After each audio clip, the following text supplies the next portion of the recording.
वृंदावन की शांत रात में जब सन्नाटा पसरा होता है तब वहां एक चमत्कार अपनी मौजूदगी दर्ज करा रहा होता है। एक ऐसी मेडिकल मिस्ट्री जिसे डॉक्टर भी नहीं सुलझा पाए। दोनों किडनियां फेल होने के बावजूद एक इंसान सिर्फ अपनी संकल्प शक्ति और भक्ति के दम पर करोड़ों लोगों की उम्मीद बने हुए हैं। जहां मशीनें हार मान जाएं और रिपोर्ट पर सिर्फ नामुमकिन लिखा हो, वहां से उनकी दिनचर्या शुरू होती है। आखिर कौन है ये संत जिनकी डायलिसिस रिपोर्ट देख बड़े बड़े डॉक्टर्स अपना सिर पकड़ लेते हैं? कैसे कानपुर का एक बालक अनिरुद्ध काशी की तपस्या से गुजरकर वृंदावन का प्रेमानंद बन गया?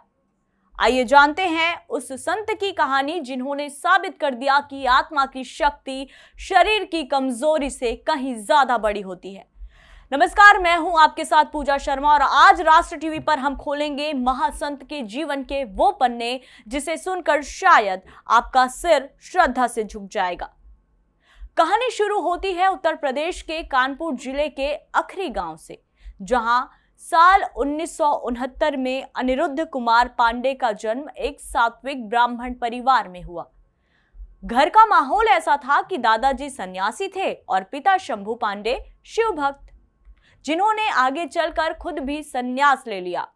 जब बाकी बच्चे खेलकूद में व्यस्त थे तब 5वीं क्लास के इस बालक ने गीता प्रेस की सुखसागर पढ़नी शुरू कर दी थी। लेकिन एक दिन महज 10 साल की उम्र में अनिरुद्ध ने अपनी मां रमा देवी से एक ऐसा सवाल पूछा जिसने घर वालों को सन्न कर दिया। उनका सवाल था, मां, एक दिन तुम और पिताजी मर जाओगे, फिर मेरा असली रक्षक कौन होगा? क्या यह सांसारिक प्रेम हमेशा रहेगा? उस छोटे से बालक के मुख से निकली ये कोई बचकानी बात नहीं थी, बल्कि वैराग्य की वो आवाज थी जिससे उन्होंने 13 साल की उम्र में सुबह ठीक 3 बजे अपना घर छोड़ने पर मजबूर कर दिया और फिर घर से निकलकर अनिरुद्ध पहुंचे मोक्ष की नगरी काशी। न जेब में पैसा, न कोई साथी, बस एक अटूट विश्वास। यहां वे नैष्ठिक ब्रह्मचर्य में दीक्षित हुए और उन्हें नाम मिला आनंद स्वरूप ब्रह्मचारी। बाद में सन्यास की दीक्षा पाकर वे स्वामी आनंदाश्रम कहलाए। काशी में उनकी तपस्या किसी कठोर अग्नि परीक्षा से कम नहीं थी। उन्होंने आकाश वृत्ति अपनाई, यानी कि किसी से भोजन नहीं मांगना, जो ईश्वर दे दे बस वही स्वीकार करना। कड़ाके की ठंड में भी वे दिन में 3 बार गंगा स्नान करते और घंटों ध्यान में डूबे रहते। लेकिन नियति को कुछ और ही मंजूर था। यहां पर एक बड़ा मोड़ नियति ने लिया। काशी में एक संत ने प्रेमानंद महाराज जी से 1 महीने की रास लीला देखने को कहा। संत की बात मानते हुए उन्होंने 1 महीने की रास लीला देखी और ज्ञान मार्ग पर चलने वाले स्वामी आनंदाश्रम का हृदय भक्ति के प्रेम रस से भर उठा। फिर क्या था, उन्होंने ट्रेन पकड़ी और सीधे पहुंच गए वृंदावन। भक्तों के मन में अक्सर ये कौतूहल रहता है कि प्रेमानंद महाराज जी का नाम आखिर प्रेमानंद कैसे पड़ा। तो चलिए इसके पीछे की वजह आपको बताते हैं। असल में वृंदावन आने के बाद उनकी मुलाकात अपने गुरु श्री हित गौरांगी शरण जी यानी कि बड़े गुरु जी से हुई।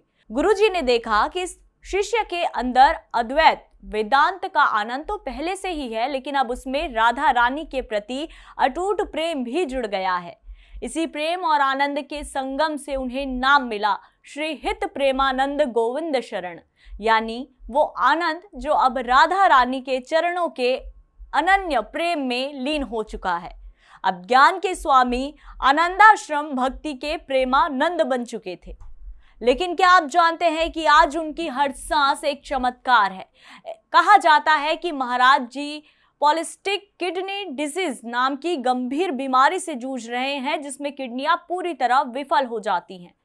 जानकारी के मुताबिक करीब 20 साल हो गए हैं जब उन्हें हर दिन 5 घंटे डायलिसिस पर बिताने पड़ते हैं। लेकिन उनका जज्बा देखिए, उन्होंने अपनी दोनों किडनियों का नाम राधा और रानी रख दिया है।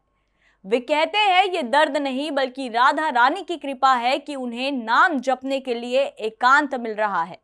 बड़े बड़े अरबपतियों और सितारों ने उन्हें किडनी दान करने की पेशकश की, पर उन्होंने ये कहकर ठुकरा दिया कि मैं किसी और के शरीर को कष्ट देकर अपना जीवन नहीं बचाना चाहता। आज प्रेमानंद जी महाराज का दिन रात 2 बजे शुरू होता है जब वे वृंदावन की कुंज गलियों में अपनी पदयात्रा पर निकलते हैं। कानपुर का वो 13 साल का लड़का आज करोड़ों लोगों के लिए शांति का टापू बन चुका है। केलीकुंज की गलियों में उन्हें देखने के लिए हजारों की संख्या में भीड़ उमड़ पड़ती है। भक्त महाराज जी की एक झलक पाने के लिए रात से ही उनकी प्रतीक्षा में खड़े रहते हैं। उनका जीवन हमें सिखाता है कि अगर संकल्प दृढ़ हो तो शरीर की सीमाएं आत्मा को नहीं बांध सकती।